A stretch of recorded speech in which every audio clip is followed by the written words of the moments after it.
If you are currently dealing with a lower back injury, pain, or strain, it's really important that you address the entirety of your posterior kinetic chain.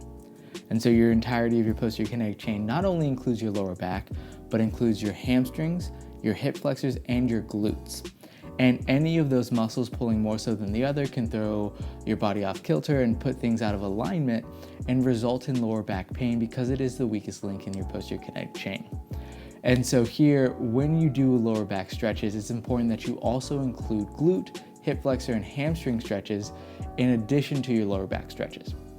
So today we'll actually start off with a child's pose. So child's pose is going to involve you getting onto all fours. And here you're going to focus on sinking your hips back and elongating your spine, getting that posterior pelvic tilt, and really allowing yourself to sit back and deep into this stretch. What you can also do is push your hips further back or inch your hands further forward to deepen up the stretch, either in your lower back or your lats. And you can also walk your hands to either side to deepen up the stretch on either side of your spine or your lats as well. And for these stretches, you ideally want to hold them about 30 to 60 seconds. However, you are also more than welcome to hold them a bit longer if it's really feeling like it's having a positive benefit. As well, when you're stretching, it's really important to take deep breaths. So in through your nose, out through your mouth, and really focus on controlling your breathing rather than holding your breath, because it will help alleviate that tension and also let your muscles relax as well. Versus if you're holding your breath, you're going to stay tensed up and your muscles won't relax and loosen up, allowing you to get into a deeper stretch. And for the next stretch, we're actually going to need a chair, a couch, anything that's going to allow you to sit supported with your feet firmly planted on the ground. And so what I'm going to have you do is I'm going to have you sit with your feet wider than shoulder width apart, and you're going to sit at the edge of the couch or your chair, and you're just going to forward fold and bend forward, allowing your spine to elongate. So here, just bending forward, really allowing that stretch in my spine to elongate while my chest is dropping lower and lower. So I'm either letting myself fall with gravity or I'm walking my hands further and further forward to go ahead and deepen up the stretch. And so the reason that we do this seated and with your knees bent is because we get less hamstring reference when we pull your legs and get into a little bit more knee flexion. And so here I can pull my hamstrings out of the equation, as wouldn't really be possible if you're doing traditional forward fold. And so here, instead of getting that hamstring reference, I get a lot more lower back reference in this stretch. And again, like the last stretch, holding 30 to 60 seconds, really getting and deepening up that stretch while taking really slow and deep breaths in through your nose and out through your mouth. So the next stretch I'm going to have you do will stretch out your lower back and glute, as well as a little bit of your abductor. And so here we're going to lay back and down. We're going to keep our shoulders flush to the ground. I'm going to rotate my hips and bring my knee over and let this knee drop down while keeping the shoulder flush.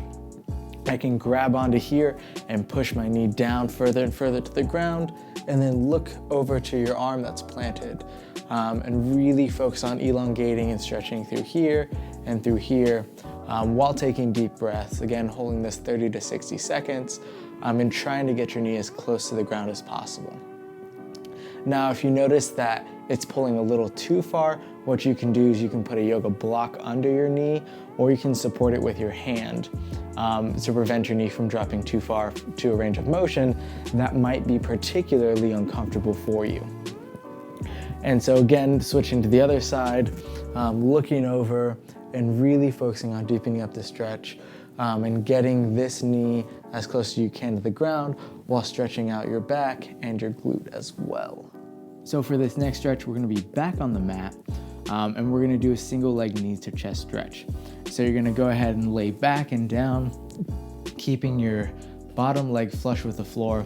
You're going to grab your knee and drive that knee to your chest and pull it, so you really elongate that stretch in your glute. Again, deep breaths here, and we're just going to slowly increase the range of motion here, pulling further and further to our chest. And so here, you may get a little bit of proximal hamstring reference, but primarily you'll feel it in the back of your glute, and just right there in the meat of everything right there. And here again, 30 to 60 seconds each side, and then we'll switch sides. And we'll go ahead, again, keeping that bottom leg flush and driving that knee to your chest, slowly deepening and deepening up that stretch, so that you can feel that glute loosen up, and ideally and ultimately that lower back as well. Now from here, what we want to do, we're going to be seated rather than laying down, and we're going to do a seated piriformis stretch, which means here you look at my leg is bent about 90 degrees. I'm going to cross my other leg over. I'm going to sit up and really focus on getting that deep stretch in my glute. And I can walk my feet further forward, or walk my hips further forward, or my foot further back, and really deepen up that stretch. And here, what you see is my leg is actually perpendicular to my body. I don't want to bend it like this. I want to push it down to really deepen up that stretch. Again, 30 to 60 seconds, deep breaths in and out through your nose and mouth, and really focusing on deepening up this stretch. Here, we can switch sides, and really focusing on deepening up this stretch by moving further and further forward. Now, if you notice that you don't have the mobility for this, you can actually go ahead and elongate your plant leg and get a little less flexion in this knee, and here you'll get less of a stretch. However, if you don't have the mobility, this is a really great regression for this stretch. And then slowly working your way further and further forward, while keeping that knee down and perpendicular to your body. So for this next stretch, we're gonna need either a chair, a couch, a box, anything that you can put your foot up onto, so we can do a single leg elevated hamstring stretch. Your bottom foot is gonna be flat on the ground with your foot pointing forward, so no external rotation. Your hips are gonna be square, and then your leg is gonna be in knee extension, flat out in front of you, square as well. I'm gonna put my forearm down onto my thigh, and I'm gonna reach across to my other foot. The reason I put my forearm down is so I stay in knee extension. The tendency to get a deeper range of motion in a hamstring stretch is to bend your knee and go further down. However, that references the stretch a little differently in your hamstring, typically getting a little more proximal hamstring, which isn't an issue, but if you really want to focus on stretching out the belly of your hamstring, you want to focus on getting into knee extension.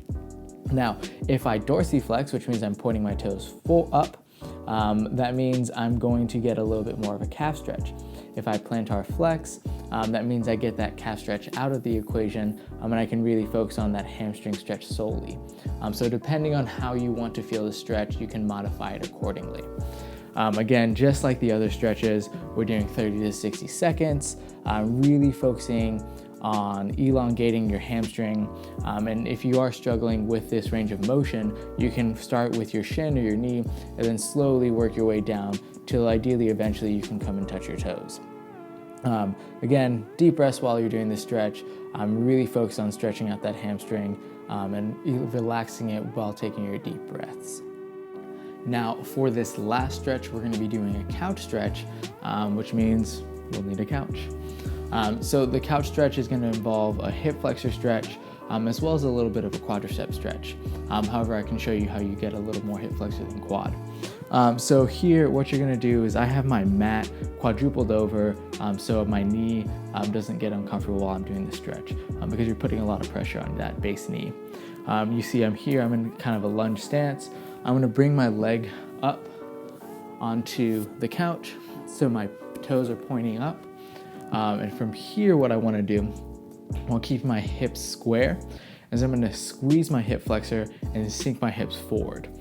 So I'm feeling a lot of that stretch right here through the front of my thigh, really much more up here rather than quadriceps particularly. Versus if I was leaning back, I was getting a lot more quad reference here. So here, really focusing on that hip flexor stretch while squeezing your glutes. You can lift your arm up and overhead, so you can get a little bit more of abdominal stretch and hip flexor stretch, and then reach over as well. And so here again, 30, 60 seconds, holding this stretch, focusing on your breathing. And if you want to get a little more quad stretch, reach back, bring your hips back. But if you also want to get more hip flexor stretch, really focus on sinking your hips forward and down. Switching legs, Again, 30 to 60 seconds on this side. We're gonna do that lunge stance again and focus on keeping your foot up on this couch. Again, squeezing glutes, sinking forward, reaching arm up. Deep breath, really focusing on feeling that stretch in the front of your leg, upper leg, not necessarily quadricep, for the purposes of getting your hip flexor. So going back full circle, the entirety of your posterior chain is important to address when you have a lower back injury or strain or pain. Now, if you are doing these stretches, it's important that you do them regularly, not just a one-off time.